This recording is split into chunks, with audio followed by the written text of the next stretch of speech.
त्वमेव माता च पिता त्वमेव बन्धुश्च सखा त्वमेव विद्या द्रविणं त्वमेव सर्वं मम देवदेव। श्रीदक्षिणामूर्तिसुदेशिकेन्द्रं द्वैपायनं सूत्रकृतं मुनीन्द्रं श्रीशङ्करं भाष्यकृतं यतीन्द्रं मद्देशिकं चापि नमामि विद्यै। ओम नमो ब्रह्मादिभ्यो ब्रह्म विद्या संप्रदाय कर्तृभ्यो वंशऋषिभ्यो महद्भ्यो नमो गुरुभ्यः। सर्वोपप्लवरहित प्रज्ञानगणः प्रत्यगर्तो ब्रह्मैवाहमस्मि। ओम प्रपन्नपारिजाताय स्तोत्रवेत्रैकपाणये ज्ञानमुद्राय कृष्णाय गीतामृतदुहे नमः।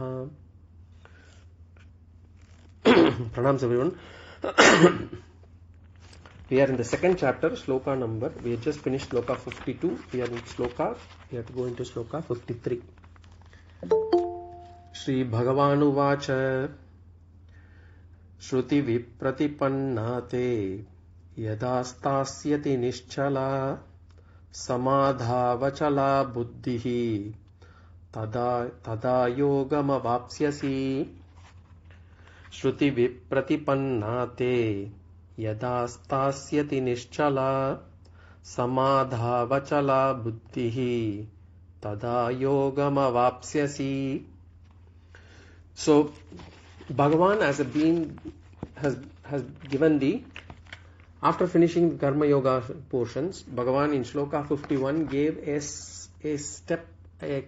summary of entire Vedanta. He basically said that the moksha can be attained in two steps. One is buddhi yoga, otherwise known as karma yoga, and then the other one is Jnana Yoga.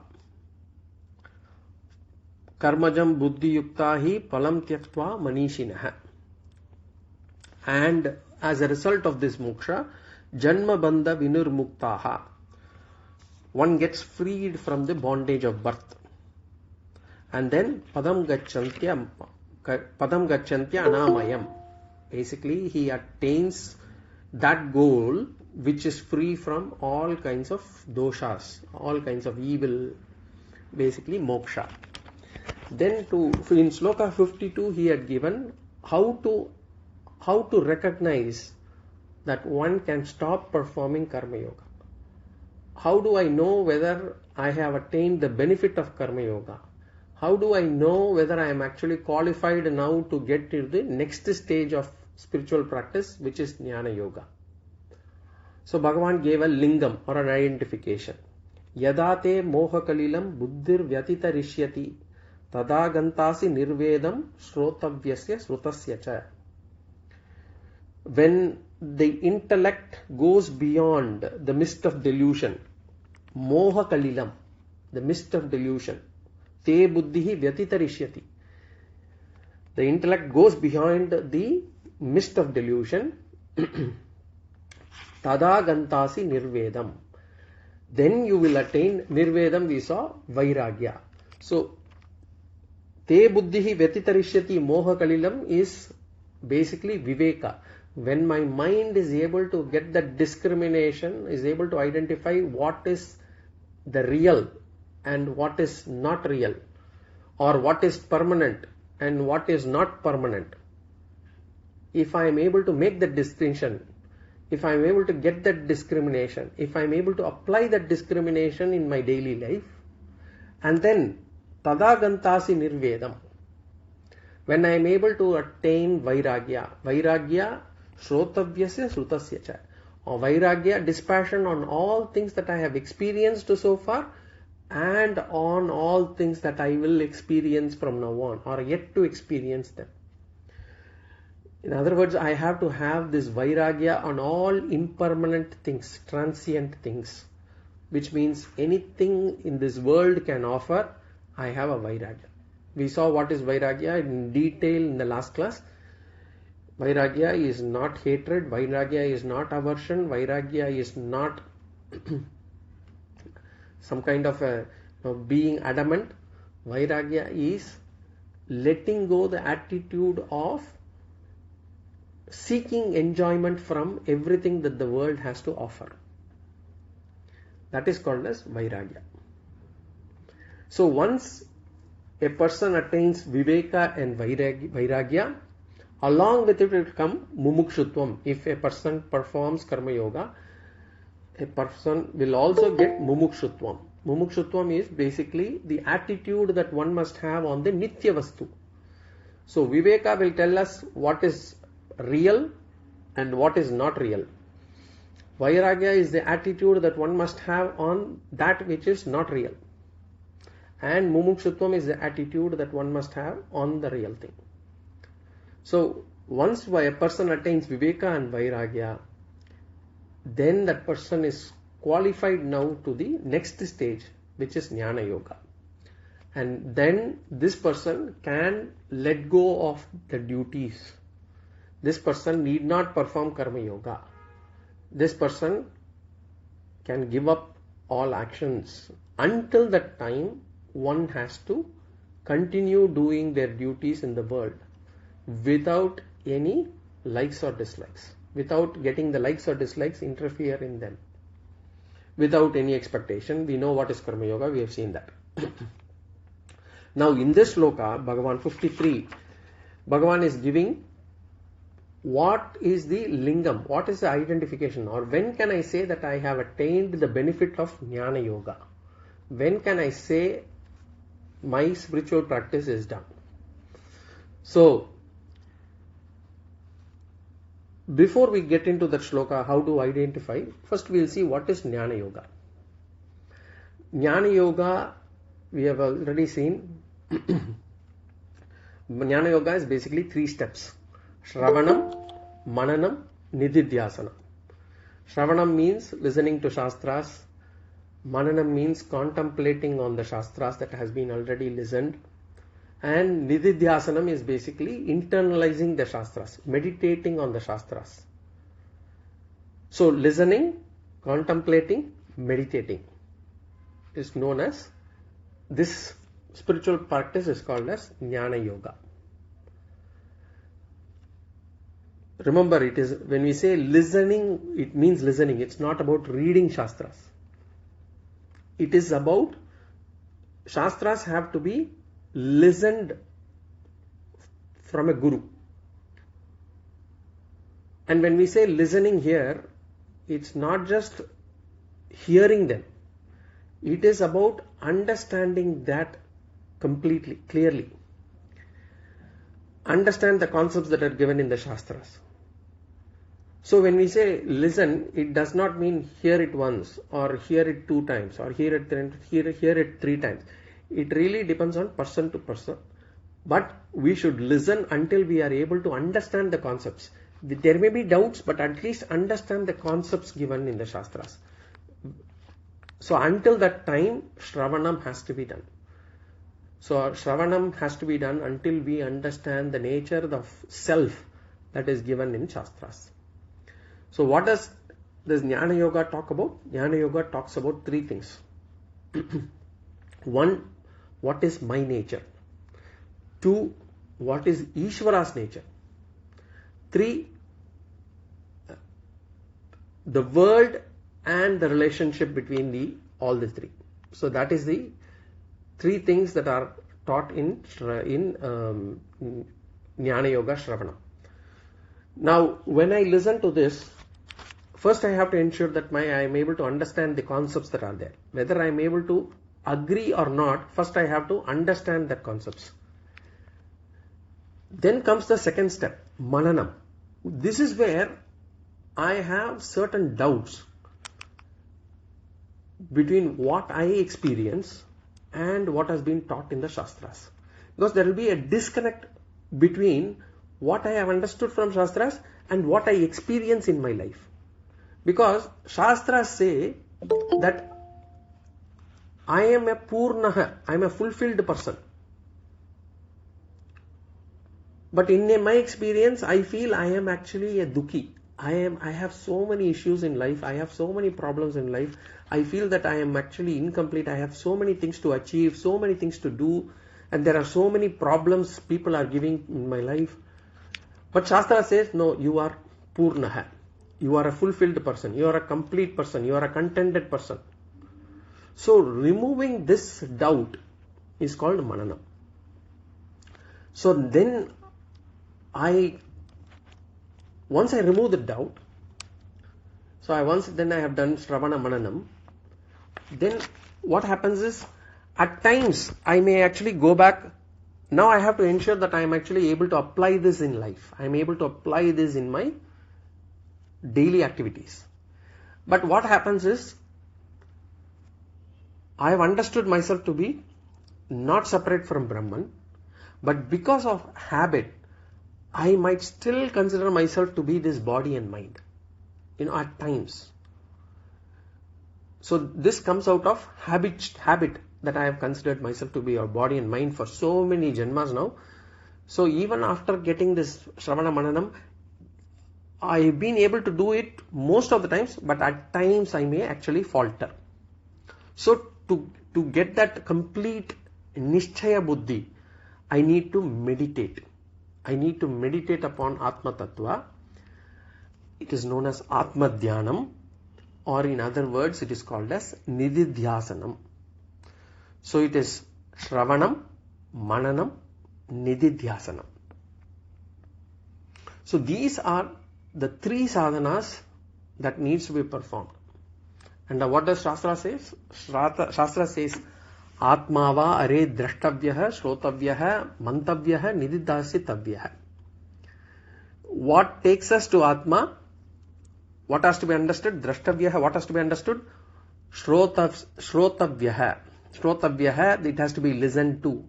Then mantavyah, that it has to be thought about. I have to contemplate. I have to keep contemplating what Shastras say about me, about this world and others. And then nididhyasitavyah, it has to be assimilated. It has to be internalized. Together these three sadhanas are called Jnana Yoga. Now Bhagavan says, if a person does these three sadhanas and then he attains that benefit, what is that benefit of this? Moksha. Now our question is, I have been listening to Shastras and I think a lot of my doubts have been already cleared. Have I attained that goal completely? Am I ready to say that I have attained moksha? So Bhagavan gives an indication here. How do I know whether I have reached that stage? So if you look into the Sloka now, we go into Sloka. Śhruti vipratipannā. Śhruti vipratipannā. Vipratipannā. This word is actually, the Śhruti vipratipannā is actually an adjective for the word buddhi. Buddhi is already there in the second line. Samadha acalā buddhihi. So we have to bring the word buddhihi after this. So Bhagavan is describing our mind here. Śhruti vipratipannā buddhihi. See, it is all these indications are only internal. Nobody from outside will be able to tell us, or neither can we tell another person whether this person has attained the benefit of karma yoga or benefit of jnana yoga, because you are not able to see that internal person's internals, as in the mind or the intellect. It is all for self-evaluation only. So, Śhruti vipratipannā buddhihi. In the previous sloka also, you remember, yada te moha kalilam buddhir vyatitarishyati. When the mind is able to transcend the mist of delusion, that is something only we ourselves can say, and it is at the level of mind. It is not something that can be evident or transparent for others. So here too, the indication is at the mental level. Te buddhihi śhruti vipratipannā. And Bhagavan basically is describing the mind before attaining jnana, and he is saying how will our mind be before attaining jnana and how will our mind be after attaining jnana, so that we can see the difference in our intellect. So here Śhruti vipratipannā talks about our intellect before attaining jnana. Shruti vipratipannā. Shruti means what? Shruti we know. Shruti means Vedas. And here it refers to the karma kaanda of the Vedas. Vipratipannā. It means confused with the words. Confused with the words. Afflicted by the words of the karma kaanda of the Vedas. Disturbed by the words of karma kanda, or confused by listening to the karma kanda. Why our mind will be confused? And Bhagavan says you will be confused by listening to Vedas. What means is the karma kanda of the Vedas talk about all artha kama, mainly artha kama and little bit of dharma also. So what happens is if we focus ourselves only on artha kama, then this moksha, what moksha talks about and what the karma kanda talks about are not the same. In Veda Anta, in the Jnana kanda of Vedas, the focus is on moksha. It says give up artha, give up kama. Whereas in karma kanda of Vedas, the Vedas talk about how to attain artha, how to attain kama. So the mind will be confused. And what happens when we say confused here also, another thing is, with regards to spiritual pursuits also, the mind can get confused. Because as long as we are doing, as long as we have not heard Jnana Yoga, as long as we have not come to Jnana Yoga, as long as we have not heard about Atma, some people will say, go to this temple, this deity is extremely powerful, do this particular homa. All for what? All for attaining moksha itself. They will say, if you want to attain moksha, take this vrata, take a pilgrimage, do this meditation. Or they will say, follow this guru. They will give you various saadanas and you will get doubtful. Sometimes you think that, the only way to attain moksha or, is through meditation or through service to humanity or through going to a particular temple or do nama japa. So there is a lot of confusion. And if we keep listening, our mind will get distracted, confused, doubtful with regards to what should be done. So that is called as vipratipannā. Bhagavan says vipratipannā. This is how our mind will be before moksha. Then Bhagavan is going to say how it will be after moksha. So that we know the difference. We are able to differentiate our mind before and after Jnana Yoga, before and after moksha. Shruti vipratipannā means pravritti nivritti lakshanaihi shrutibihi hetubihi. It means basically some people will ask us to do pravrittihi. Pravritti means to do something. Nivritti means to get away from something. So some people will say, go to the temple, meditate. That is all pravritti. Then nivritti, some people will say not to do certain things. Some people will even say don't do meditation. They will say don't go to Gita class. You will get confused. All these things also some advice will come. So pravritti, nivrittihi.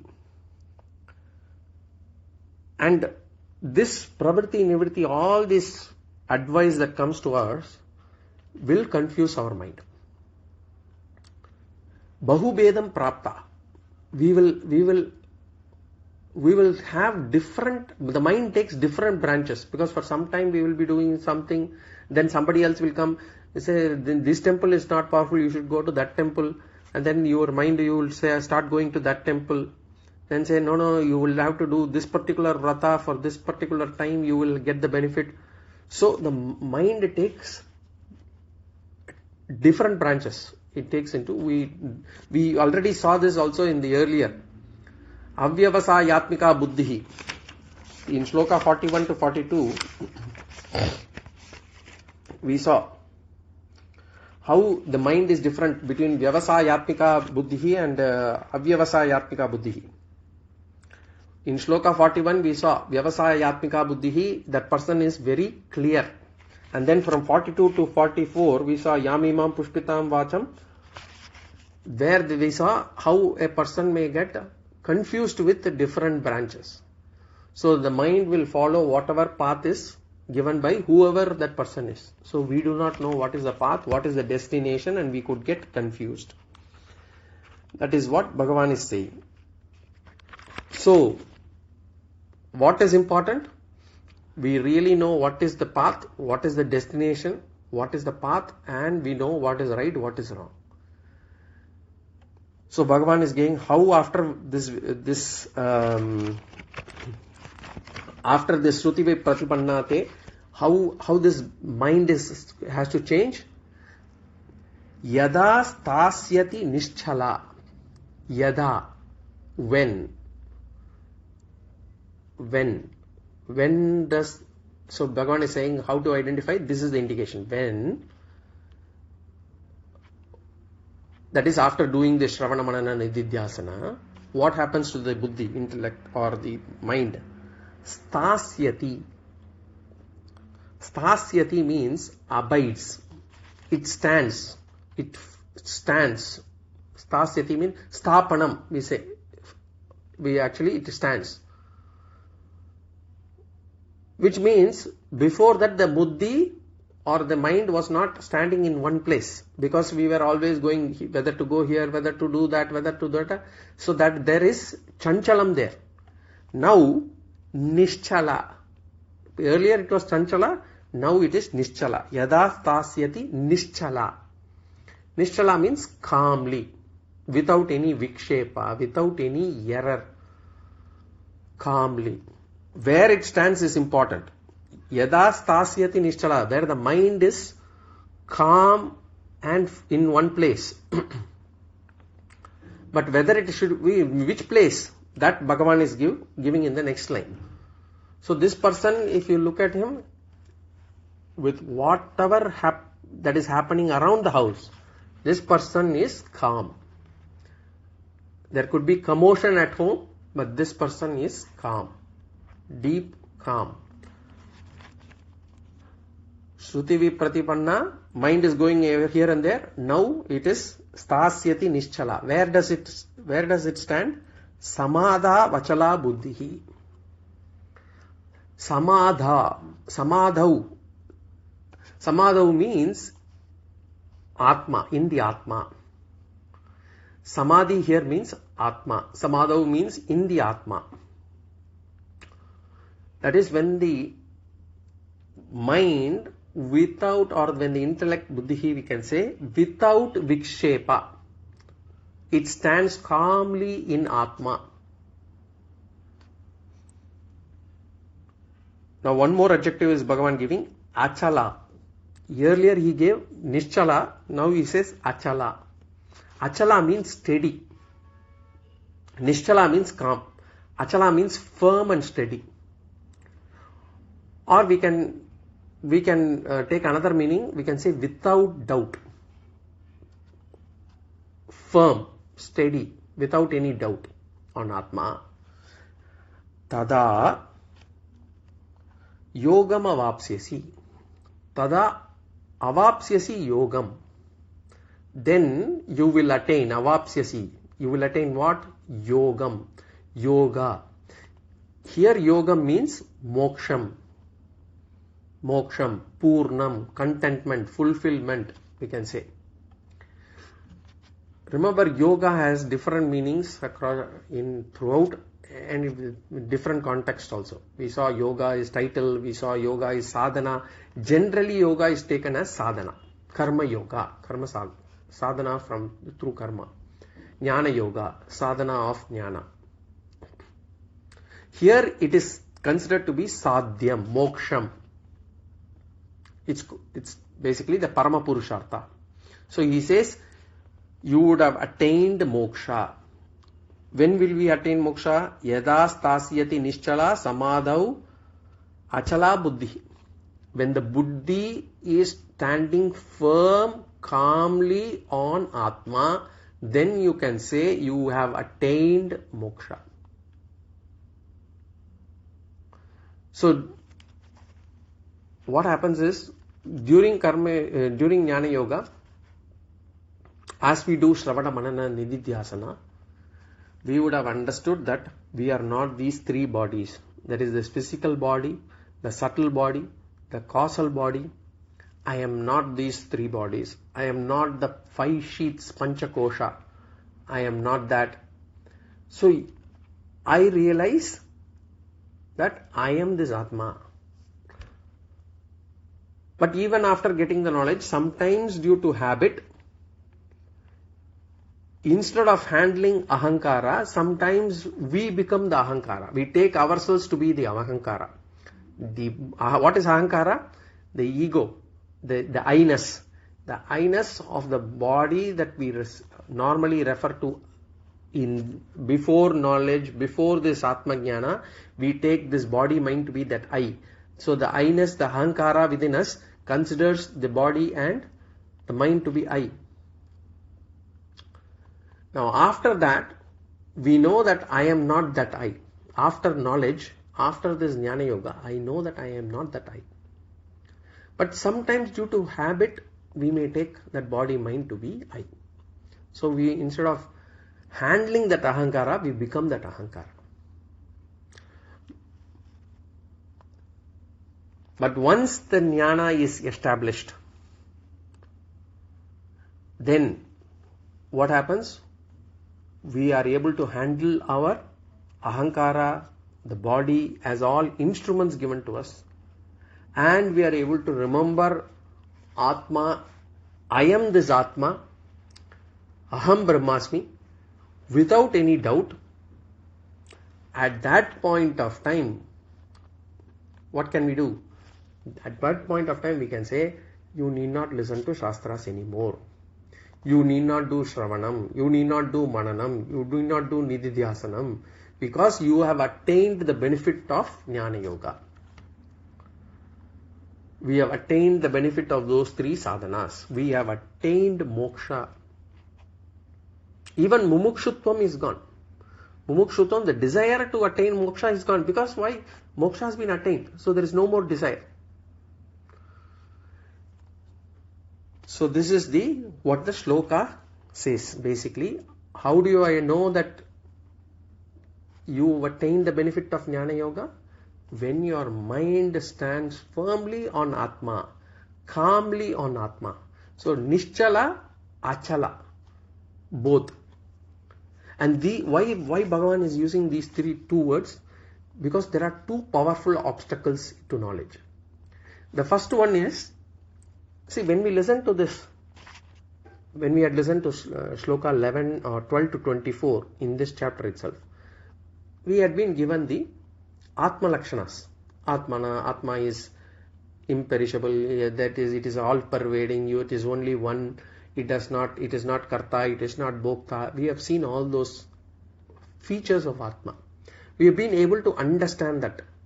And to some extent, when we actually see, I am not this body. Of course, yes, I am not the body. I am not the mind because I am able to experience this body and mind. So I am not the body and mind. I can consider myself to be the Atma. Yes, it makes sense. But then, as I said, my experience in life is in contrast with what the Shastras are saying. So there are lots of doubts. So there are samshayam in my mind. That samshayam is removed through mananam. Then the second one, that is one obstacle. Then second obstacle is viparyaha. Viparita buddhi. I still sometimes consider myself to be this body and mind. And that is removed through Nidhidhyasanam.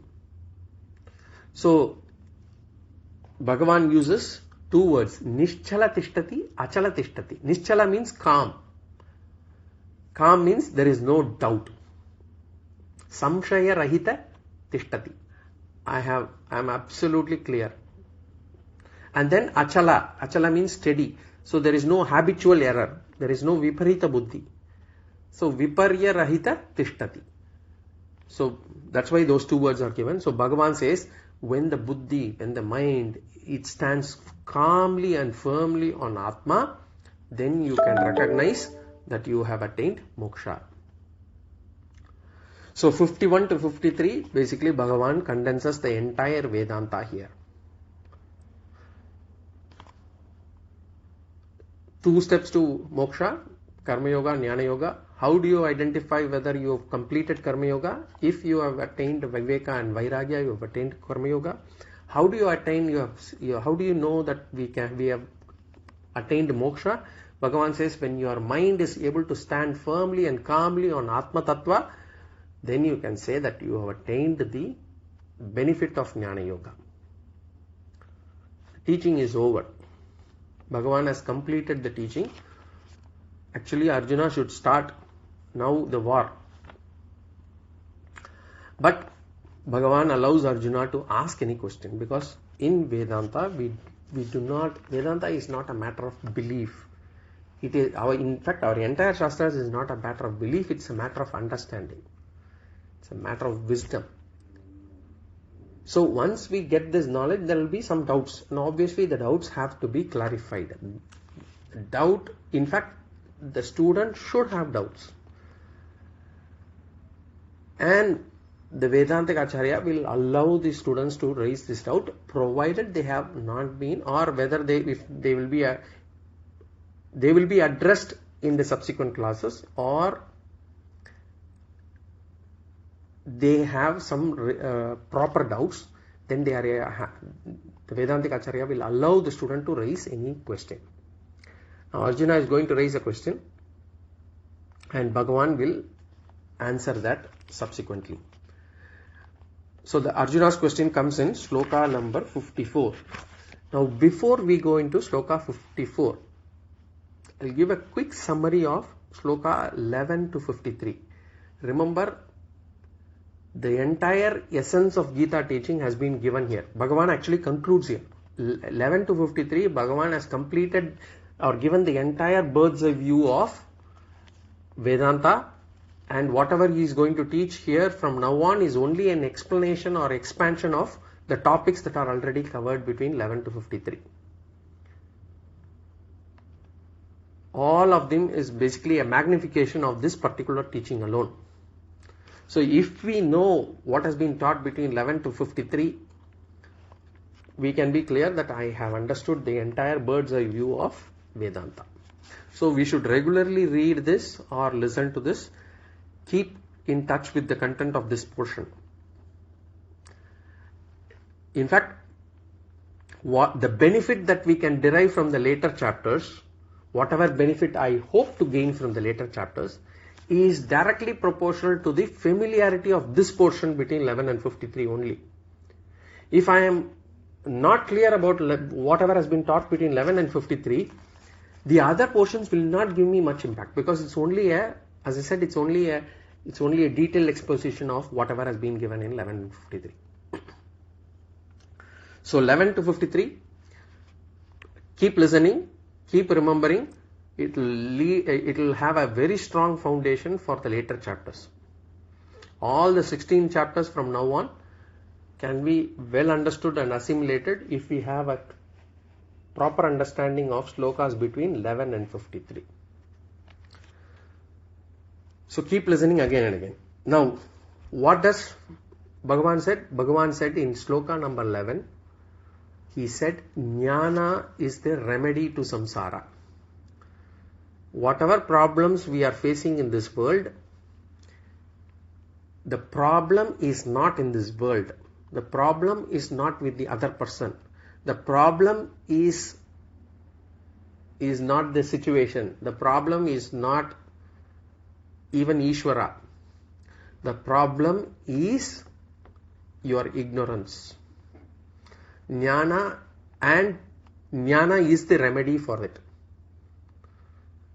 That is what Bhagavan made clear in the 11th sloka. And ignorance of what? Ignorance of who you are. Ignorance of self. Ignorance of Atma. That is the cause of the problem. And the knowledge about self will clear all these problems, will take you out of samsara. So Bhagavan from 12 to 25, he taught or he gave the Atma Tattva. He taught that I am not this body, I am not this mind. These are all mediums or instruments that have been given to me for transacting in this world, for interacting with this world. This is not me. And he taught about Atma and he gave Atma Lakshanas. And he also said that even after all these transactions stop, this Atma will continue to exist. Atma is eternal. Atma does not have birth. Atma does not have death. This recognition is called as self-knowledge. And Bhagavan said, Shastras say, the self-knowledge alone liberates a person from the fear of death, fear of old age, fear of disease and all those things. Only the self-knowledge will be able to liberate a person from that. Then subsequently Bhagavan said, to get this jnana, to get this Atma Jnana, purity of mind is essential. The mind has to be pure, which means the mind has to be free from raga dvesha. The mind has to be free from likes and dislikes, from attachment and aversion.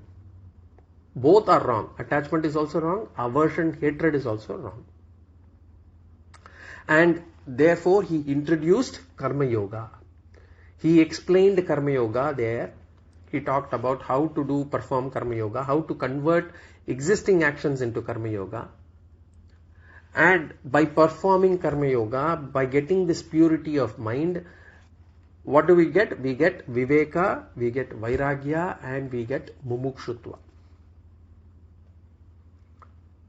And this is the Vedic design of life. This is how Vedas have charted out the roadmap for a human being.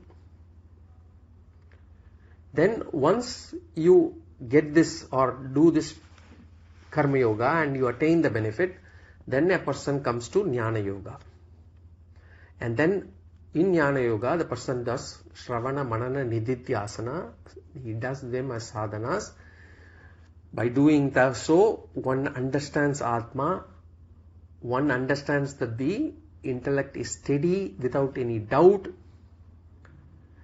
and that is the goal of human life. The goal of human life is to free oneself from all limitations, to liberate oneself from samsara. And this moksha, this liberated person, this liberation is not something that we attain after life. This liberation can be attained or must be attained even when we are alive, here and now. That is the essence of Bhagavad Gita, 11 to 53. This is the essence of Vedas also. So we have to understand that. So this is so far Bhagavan had given an entire summary of what our scriptures say with regards to human pursuit and how to attain that. Now we'll go to Sloka 54 where Arjuna asks a question. And from there Bhagavad Gita continues. So we'll Sloka number 54.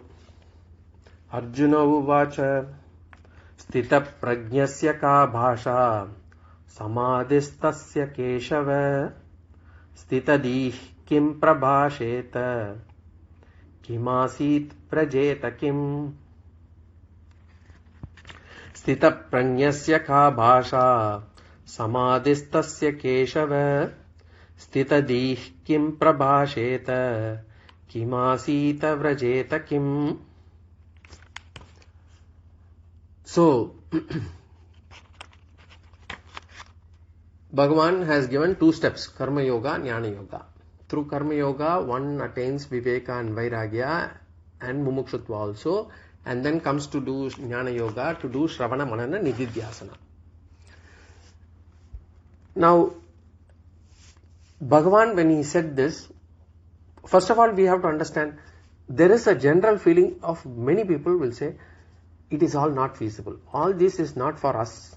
This is for somebody else. Or it is not for this particular world and all those things, this particular time and all. First of all, we have to understand, Shastras will never say something which is not possible. When Shastras say Satyam Vada, speak the truth. Some people will say, one cannot live by speaking truth alone. That's not possible. And they question Shastras.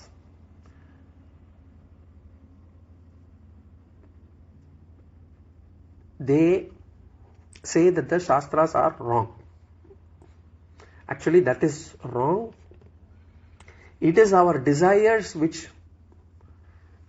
make us say that one cannot live by truth.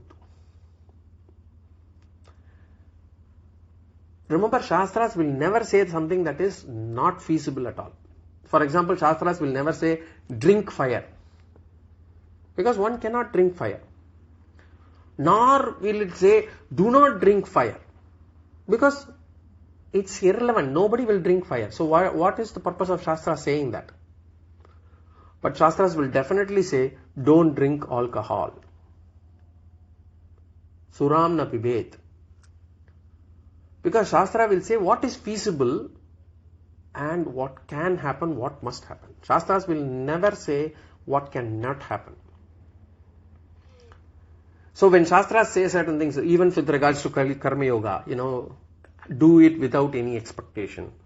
Do your duty even if the other person is not acknowledging what you are. Do your duty even if you are not able to get the benefit that the other person is supposed to give you back. Some people say, this is not for Kali Yuga, I may be taken as a fool. This is not for present day situations. It is not true. It may not be common. We do not see a lot of people following this. That is for sure. Yes. But it is definitely possible. And some people are following it. We may not even know that. We may not, or even if we come across those people, we will not agree that. We will try to bring down that fellow also. We will say, no, he has some hidden motive. Otherwise, he will not do it. Just to, convince ourselves that this cannot be followed. So, whatever Shastra says is possible and can be followed. So, definitely there will be some people who would have got over these 2 steps, Karma Yoga, Jnana Yoga. Now, what is the lakshana of these people who have done that? That is Arjuna's question. Arjuna's question is, some people would have done this Karma Yoga and Jnana Yoga. What will be their characteristics? How to know the characteristics of such a jnani? How will they transact in this world? That is basically Arjuna's question here. So we'll go to this sloka. Arjuna vacha. Arjuna asked, Sthita prajnasya kha bhasha, samadhis tasya Keshava. Keshava, ho Arjuna, ho Bhagavan, ho Krishna, kha bhasha. Ka bhasha means, what is the description? What is the characteristics? Ka bhasha, sthita prajnasya. Sthita prajnasya is the word that Arjuna has coined for a jnani. Sthita prajna. Nyaha means intelligent man, a wise man, or one who has jnana is called as nyaha. Janati iti nyaha. So one who has understood Atma is nyaha. Prajnaha. Prajnaha means prakarshena janati. One who has understood this without any doubt. is prajna. Now he says sthita prajna. Sthita means firm. So sthita prajna means one who has firm and doubtless knowledge. One who has firm and doubtless knowledge is basically a jnani who has done Shravanam and Nidhidhyasanam. Because doubts are cleared through Manana, it is firm after Nidhidhyasana, and he has got this knowledge by Shravana. So, sthita prajna. In other words, this person has got a knowledge which is ready for him when it is required. For us also, we have heard of all these Shastras. We have listened to Shastras, we have listened to 11 to 53, all these things we have done. But at the time of when it is necessary, this knowledge does not come to use. We know we should not get angry, but we get angry because this knowledge is not there when it is required. Such a knowledge is not useful. But we have to keep listening, we have to keep changing, we have to keep trying, we have to change it slowly. This is a habit that has been with us for so many lives. It will take some time to change. Whereas for a sthita prajna, this knowledge, this doubtless knowledge is firm. He is soaked in that knowledge. This knowledge is available to this person at all times. It's like some people, when they are so confident of driving, they can actually talk to you, listen to something, and yet they can drive because it has become so, they have become so effortless. It can be so effortless to them because they have been soaked into it. In the same way, this person is soaked into Atma Jnana. So, sthita prajna yasya saha, whose doubtless knowledge is steady or firm. Ka bhasha, what is the description or characteristics of a jnani? So as I said, sthita prajna, he becomes jnaha through Shravanam. He becomes prajnaha, doubtless knowledge, through Mananam. And then he becomes sthita prajnaha, firm and doubtless knowledge, through Nidhidhyasanam. So Arjuna has coined this word beautifully. And he says, ka bhasha. In fact, Arjuna uses another word for his, for jnani also, samadhis tasya keshava. Samadhis tasya. One who is established in Atma. Samadhau, we saw. In Atma we saw. Samadhi here means Atma. Samadhis tasya. Samadhi can also be Atma Jnana. So it becomes one who is firmly established in Atma Jnana. Samadhi taha. One who is in Atma. Samadhi taha is same as, suppose we say grihasthaha. Grihasthaha means what? One who is in house. Vanaprastaha. Vanaprastaha means one who is in forest. So Samadhi taha means one who is in Atma. One who is in Atma. Arjuna uses another word also in the same sloka. Sthitadihi. Sthitadihi, the second line. Dihi means knowledge or jnana. Sthitadihi means firmly established in knowledge. Or in other words, a jnani. So, he is asking, this knowledge must help the person in day-to-day transactions. What is his characteristic?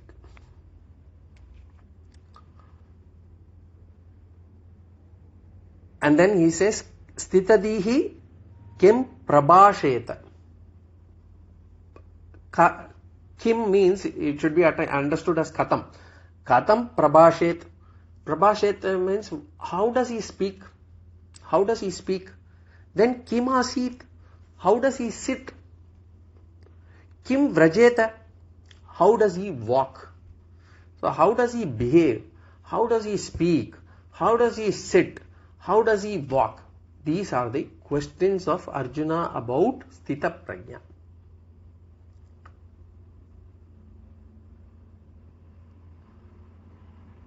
If we take the literal meaning, Kim Prabhasheta, how does he speak? Does he speak only, this Jnani will only speak in Samskrita? Or only when he will speak in Tamil, he will not speak any word in English? Is that, what is it? How does he sit? Kim Asit?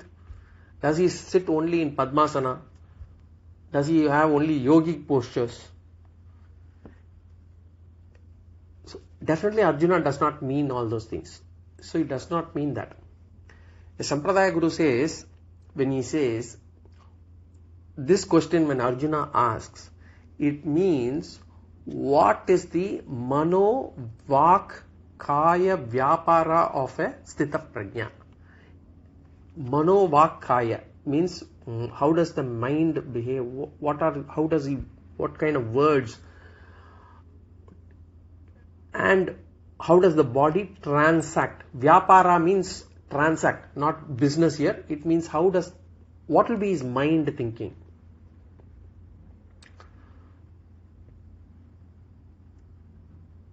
And why we get this question? Why should Arjuna question? Because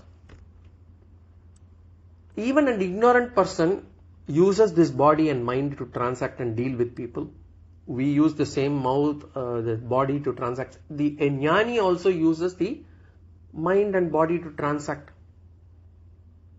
And the Jnani also uses the word I to refer to body and mind at times. They will not try to confuse people. They will not say Aham Brahmasmi. I will not say I to this body and mind. When transacting with the world, they will continue to use their name, this body as themselves. So sometimes we feel probably he has not understood this Atma Jnana. That's why he is referring himself to this body and mind. He is referring to his Ahankara as the body and mind. Is he really a Jnani? All these questions will come. So how does this Jnani deal with his Ahankara? How will he do his Vyapara? How does he transact in this world? And why is it important for us? Because for the Jnani, he knows everything is false. Everything in this world is unreal. This body is unreal, the mind is unreal, the intellect is unreal, the people are unreal, relations are unreal, the entire prapancha is unreal. So if that is the case, how can he live in this world? And many people have this fear. In fact, when they come to the first class itself, they will start, whether by coming to Gita class, I will actually run away from this world, whether I will get, disillusioned with this world, whether I will not have my next meal, whether I will not be able to enjoy this world. These questions might come. Even if they don't get, people in the house, they will start having this fear. This person will run away after listening to Gita class, and they will try to stop this person from attending class also. That is one thing you have to be clear. Eradicating our desires is not easy. It is not easy to give up everything and then become a sannyasi overnight. It is not possible. We will continue to have desires. These desires have been collected, the samskaras have been collected over millions of births in our mind. And we just remind them that it is not possible to eradicate all desires and it's not possible to become sannyasi overnight. So tell them, then they will allow you also to continue to come to class. So here, what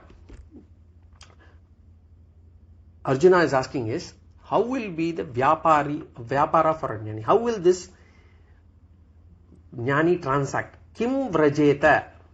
How does he walk? It means, how does he deal with other people using his Ahankara? Kim Asit? Kim Asit means, how does he sit? No. It says, how will he be himself when he is alone? When he is alone, how does he behave? How does he not? Will he be bored? Will he be contented? Will he be sad that he is alone? Or will he be unhappy that to see so many people around him? Some people have this feeling, I want to be alone. I don't like people around me. If people are around me, I get unhappy. Even that is, for a Jnani, that will also not happen. He will be, in both cases, he will be same. whether people are around him or whether he is alone. So how will this jnani be when they are alone, not dealing or not transacting with anyone? So kim vrajeta, kim asit. And then there is kim prabhashet. Kim prabhasheta. Before we go to that kim prabhasheta, let us understand something. See, even after one becomes a jnani, this body will remain. The prarabdha karma for this body and the mind will be there. And the jnani will have to exhaust the prarabdha karma for the body and the mind. And this prarabdha karma can give comfortable situations, or it can also give uncomfortable situations. So when Arjuna asks kim prabhasheta, it means how will this jnani face his prarabdha karma? That is the third question. Will he be cursing and getting upset when difficult situations come in? Will he start blaming others? Or will he be jumping in joy when there are joyful situations? How will he face his prarabdha? That is the essence of this question. So what is it? How does he deal with other people? How is he when he is alone? How does he deal with prarabdha karma? This is what the questions are. Sthita prajnasya kim prabhasheta, kim asita, kim vrajeta.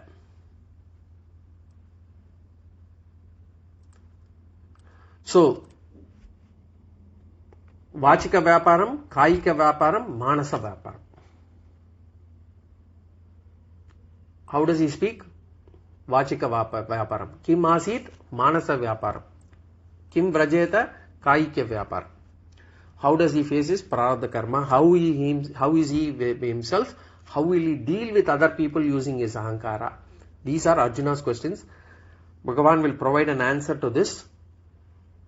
And his answers are such that Bhagavan starts with Sloka 55 until 72.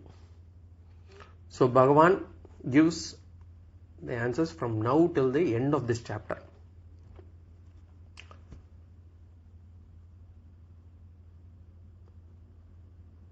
What Bhagavan will do is, Bhagavan will first explain how does the Sthita Prajna deal with this world. Then he will give Sthita Prajna Lakshana. How do you identify a Sthita Prajna? And then he will also give Sthita Prajna Upaya, as in how to become a Sthita Prajna. In other words, he will give a path to become Sthita Prajna. So that is Bhagavan's answers, which we will see in the next class. Any questions or comments?